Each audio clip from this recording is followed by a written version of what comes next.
In this video, I am going to show you how to hide Instagram posts from someone without blocking them.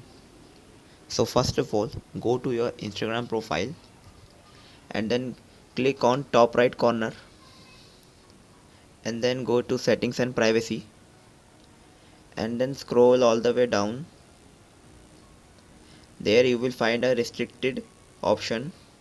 Click on that and then from now you can search for the account you want to hide your post from without actually blocking them.